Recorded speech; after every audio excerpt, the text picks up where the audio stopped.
Okay, nilikuwa nikiendelea na historia ya kwaya yetu. Mwaka 1987-88 nakumbuka, ndipo tulianza kufanya recording pale Radio Habari Maalum Arusha.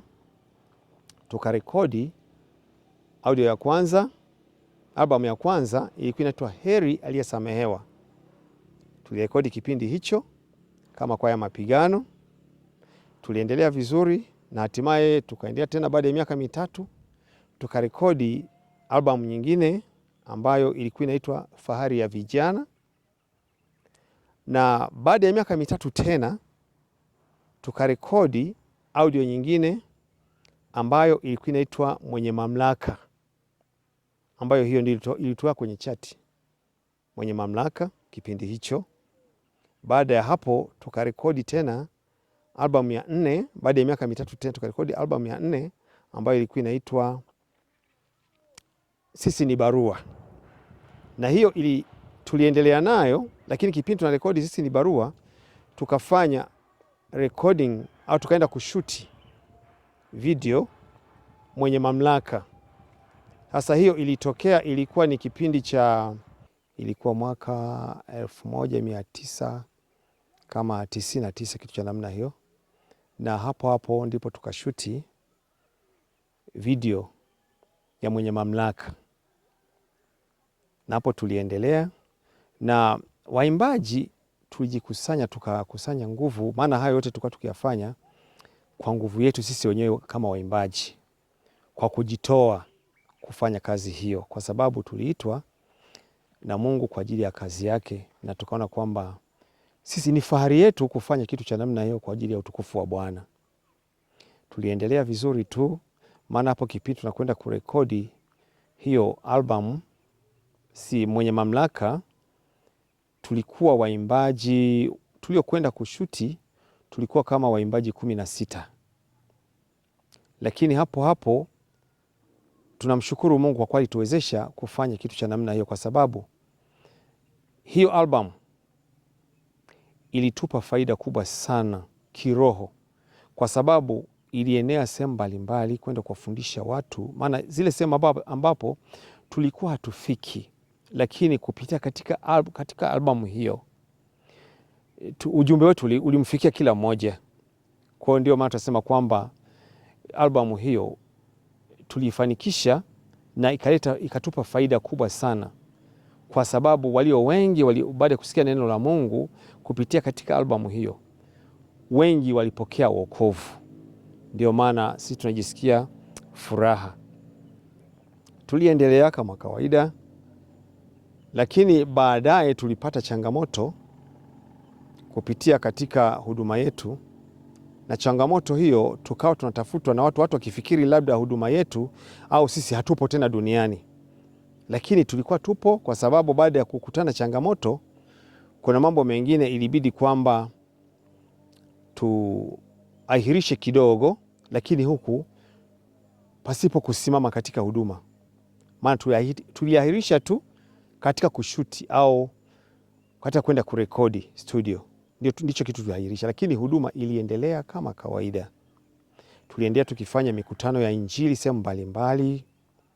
Tuliendelea tukifanya huduma yetu kwa njia mbalimbali, kwenye mikutano ya Injili, makongamano, kitu cha namna hiyo. Tulifanya tu kama kawaida.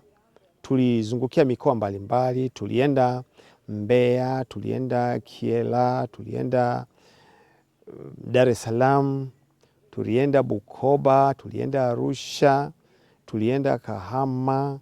Sehemu nyingi tu tulikuwa tukizunguka tukihubiri. Basi baada ya hapo tukaenda kumshukuru Mungu, kwa sababu mambo yote hayo yalikuwa yakifanywa kwa ajili ya utukufu wa Bwana. Hivyo sasa mpaka sasa hivi, baada ya kuona kwamba nimezungumzia changamoto tulizowahi kukutana nazo, katika changamoto hizo tuliaisha tu kwenda kufanya recording, lakini huduma ikiendelea. Na siwezi nikazungumzia sana kuhusu changamoto ambazo tulizokutana nazo, kwa sababu ninapozigusia sisi zinakuwa ni kama donda kwetu, kwa sababu tulivyokutana navyo ni vitu vingi sana. lakini tukaendelea kumtukuza Mungu na hatukuacha kuendelea na huduma hiyo, kwa sababu tuliona kwamba mkono wa Bwana uliendelea kuwa pamoja nasi na Mungu aliendelea kututetea. Na hatimaye kuja kufikia siku hii ya leo ambapo sasa tunaelekea katika uzinduzi wa albamu nyingine mpya kabisa ambayo tujawahi kuitoa, lakini tukaona kwamba safari hii sasa, baada ya zile changamoto, maana mnajua kwamba mahali ambapo inaweza katokea dhoruba, lakini baadaye kuna ushwari unakuja kwa baadaye.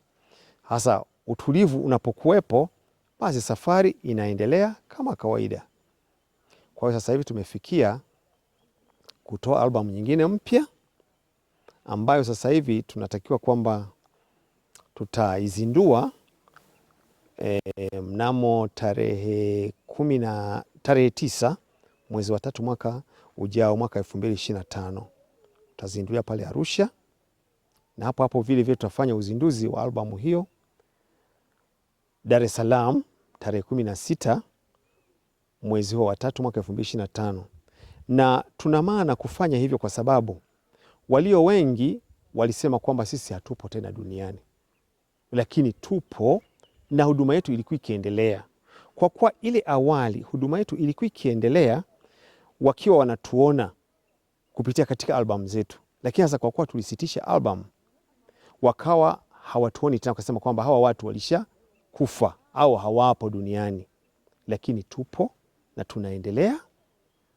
Na walikuwa wakifanya hayo na sisi tunasikia, lakini kwa kuwa njia ilikuwa bado haijafunguka, sisi tukaendelea kuwa na ule uvumilivu wa kusubiria kwamba ipo siku njia itafunguka. Na njia sasa imefunguka. Mungu alisikia maombi yetu, njia imefunguka, tuko hewani, na ndio maana tumechukua hatua hii ya kuzindua albamu yetu Arusha, ili wa Arusha tuwatangazie, waelewe kwamba tupo. Na tukachukua kwamba tena hatua nyingine ya pili, tunakwenda kuzindua vile vile Dar es Salaam, na kule Dar es Salaam ambapo kulikuwa na chachu, na wao wajue kwamba tupo na tunaendelea na huduma, tunaendelea kumtumikia Mungu.